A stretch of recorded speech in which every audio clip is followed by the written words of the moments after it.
শীতকাল মানেই নানা রকমের পিঠা বানানোর উৎসব, আর এই পিঠা বানিয়ে প্রিয়জনকে খুশি করার মজাই আলাদা। হ্যালো এভরিওয়ান, আসসালামু আলাইকুম। Welcome back to my new another ব্লগে। আশা করছি সবাই খুব বেশি ভালো আছেন। তো আজকে আমি আপনাদের সাথে আমার একটা ডেইলি ব্লগ শেয়ার করব।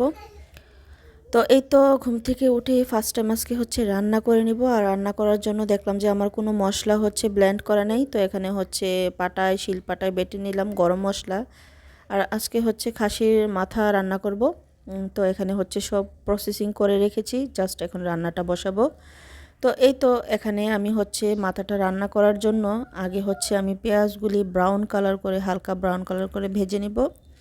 আর যেটা বলছিলাম, শীতকালে কিন্তু পিঠা খাওয়ার মজাই আলাদা। আর এই পিঠা বানানো কিন্তু চারটিখানি কথা না, খানিকটা পরিশ্রমও লাগে এই পিঠাটা বানাতে। তো আজকে আমি আপনাদের সাথে আমাদের কুমিল্লার হচ্ছে একটা ঐতিহ্যবাহী পিঠা হচ্ছে পাকন পিঠা, সেই পাকন পিঠাটা শেয়ার করব। তো যাই হোক, এখানে হচ্ছে আমি পেঁয়াজ, আদা, রসুন দিয়ে দিলাম, আর সামান্য পরিমাণ একটু গরম মশলা দিয়ে দিব।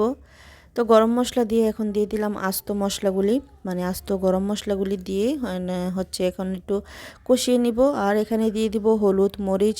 তো হচ্ছে সামান্য পরিমাণ পানি দিয়ে দিলাম, আর এই পানিটা দিলাম যাতে একটু না পুড়ে যায় মশলাগুলি। তো এখন দিয়ে দিলাম সব কিছু মশলা, মানে শুকনো মশলাগুলি। আরও সামান্য পরিমাণে একটু গরম মশলা দিয়ে দিলাম, হলুদ, মরিচ দিয়ে দিলাম একটু ধনে গুঁড়া।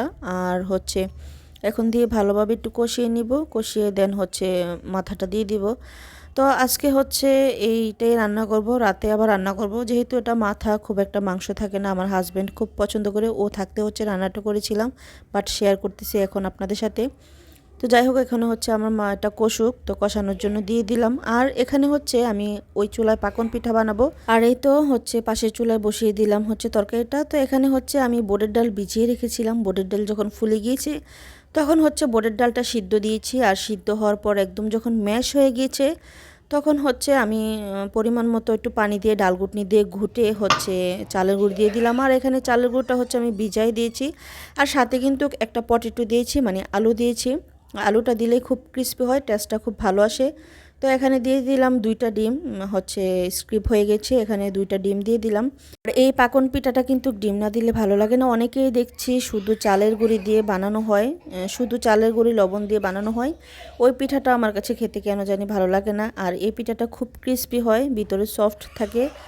তো এই পিঠার মজাই আলাদা, কিন্তু আপনারা অবশ্যই ট্রাই করে দেখতে পারবেন। তো আমার কাছে হচ্ছে খাজুর কাছে কাটা নেই, বাড়ি থেকে আসা মানে নিয়ে আসার জন্য ভুলে গিয়েছি। তো যাই হোক, এগুলো কিন্তু খাজুর কাটা দিয়ে হচ্ছে নকশি করা হয়। তো এখানে হচ্ছে আমি একটা সেফটিফিন ইউজ করলাম ধুয়ে। তো এখানে হচ্ছে সেফটিফিনটা হচ্ছে আমি ওই যে বোরকার মধ্যে আমরা হিজাবের মধ্যে যে সেফটিফিনগুলো লাগাই, তো সেগুলি হচ্ছে নিয়েছি, দেখতে পাচ্ছেন। তো এখানে দিয়ে হচ্ছে আঁকাবাঁকা করে হচ্ছে ডিজাইনটা করে নিচ্ছি। এটা হচ্ছে একটা আর্ট, আপনারা নিজস্ব ভাবে কাস্টমাইজ করে নিতে পারেন পিঠাটা, যে যেরকম হচ্ছে পিঠাটা ডিজাইন করতে চান সেরকমইভাবে ডিজাইন করতে পারেন। তো আপনাদের হচ্ছে দেখানোর সুবিধার্থে আমি হচ্ছে একটা রুটি বেলে হচ্ছে আবার একটু দেখিয়ে দিচ্ছি কিভাবে বানিয়েছি। তো একটা পাতা এঁকে নিলাম। আপনারা যে কোনো ডিজাইন আপনারা দিতে পারেন, আপনার মনের মধ্যে যেরকম ডিজাইন থাকে সেই ডিজাইনটাই ফুটিয়ে তুলতে পারেন এই পিঠার মধ্যে। তো অনেক দিন আসলে আগে বানিয়েছি, তো অর্ধেক ডিজাইন হচ্ছে ভুলেই গিয়েছি, প্রায় ভুলতে বসেছি।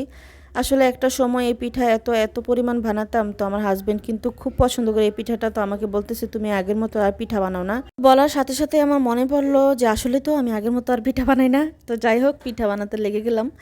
আর এই তো আমার পিঠাগুলি মোটামুটি বানানো শেষ, আর দেখতে পাচ্ছেন সমস্ত পিঠাগুলি হচ্ছে আমার রেডি। আর এই তো এখন হচ্ছে ভাজার পালা। তো এখন হচ্ছে পিঠাগুলি আছে সুন্দরভাবে আমি ভেজে নিচ্ছি। আর পিঠাগুলি কিন্তু অবশ্যই আছে হচ্ছে ভেজে নেবেন, হাই হিটে ভাজবেন না, তাহলে হচ্ছে ভিতরে কাঁচা থেকে যাবে। আর এই তো এখানে দেখতে পাচ্ছেন খেজুর গাছের রস হচ্ছে জাল দিয়ে নিচ্ছি। তো এই রসটা দিয়ে হচ্ছে আমি শিরা তৈরি করব। মানে পিঠাটা হচ্ছে শিরা দেওয়ার জন্য, মানে রসে চুবানোর জন্য হচ্ছে খেজুর গাছের রসটা ইউজ করেছি এখানে। আর এই পিঠাটা কিন্তু এই রস দিয়ে হচ্ছে খেলে ভীষণ মজা হয়, ভীষণ মানে অনেক মজা হয়। আপনারা খেলেই বুঝতে পারবেন এই পিঠার স্বাদই আলাদা। আমার কাছে যত ধরনের পিঠা আছে, ভাপা পিঠা আর হচ্ছে পাকন পিঠা অনেক ফেভারিট, আমার হাজব্যান্ডেরও অনেক ফেভারিট। তো যাই হোক, দেখতে দেখতে আপনাদের সাথে পিঠাগুলো ভেজে নিলাম, আর বাকি পিঠাগুলো ভেজে নিচ্ছি। দেখতে পাচ্ছেন একদম চুলার আঁচ রেখেছি, রেখে হচ্ছে দেন আস্তে আস্তে পিঠাগুলো ভেজে নিচ্ছি, যাতে উপরটা একদম ক্রিস্পি হয়, ভিতরটা খানিকটা ময়েস্ট থাকে সেজন্য।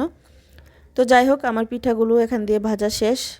পিঠাগুলি ভাজা হলে হচ্ছে পিঠাগুলি ঠান্ডা হয়ে গিয়েছে, বাট শিরাটা অনেকটাই গরম রয়েছে। তো ঠান্ডা পিঠাটা দেখতে পাচ্ছেন অনেকটা ক্রিস্পি, আপনাদের সাথে শব্দটা শুনেই বুঝতে পারছেন কেমন ক্রিস্পি হয়েছে। তো যাই হোক, এখানে হচ্ছে আমি শিরার মধ্যে ডুবিয়ে হচ্ছে উঠিয়ে নিচ্ছি। আর এই শিরাটা দিয়ে পিঠাটা উঠানোর পর এই পিঠাটা যখন বাসি হবে, মানে পিঠাটা এর পর দিন খেতে এতটা মজা হয়, আপনারা না খেলে অবশ্যই বুঝতে পারবেন না। এই পিঠাটা গরম গরম খুব একটা মানে আহামরি যারা হচ্ছে শিরা ছাড়া খেতে চায় না পিঠা, মানে তাদের জন্য কিন্তু ভালো লাগবে না। বাট আমার কাছে শিরা ছাড়াও এভাবে খেতে ভালো লাগে। যাদের হচ্ছে ডায়াবেটিস আছে বাট পিঠা খাওয়ার অনেক ইচ্ছা, পিঠা পুলি খেতে চায় না মিষ্টির জন্য, তারা কিন্তু মিষ্টি ছাড়া খেতে পারে। আর যাদের হচ্ছে মিষ্টির প্রতি একটু হচ্ছে দুর্বলতা আছে, তারা কিন্তু অবশ্যই শিরা দিয়ে ট্রাই করে দেখবেন, পিঠাটার মজাই আলাদা। তো এই পিঠাটা কিন্তু আমাদের গ্রামে হচ্ছে জামাই আদর পিঠাও বলা হয়, মানে জামাইকে যখন বিয়ের 2-1 দিন পর বেড়াতে যায় প্রচুর পরিমাণে হচ্ছে লোকজন নিয়ে বানানো হয় ঘরে ঘরে, মানে মেয়ের ঘরে আর কি, সরি মেয়ের ঘরে। তো এই পিঠা দিয়ে কিন্তু আপ্যায়ন করা হয়, আর বিভিন্ন ধরনের পিঠা থাকে। আর দেখতে পাচ্ছেন আমার পিঠাগুলি কতটা লোভনীয় লাগছে, খুব সুন্দর লাগছে, আমার নিজেরে দেখে খুব ভালো লাগছে। আর এই পিঠার এভাবে লম্বা লম্বা আঁকাবাঁকা করার দেওয়ার ফলে শিরাগুলি ভিতরে ঢুকে গিয়েছে। তো আজকের মতো বিদায় নিচ্ছি, আল্লাহ হাফেজ।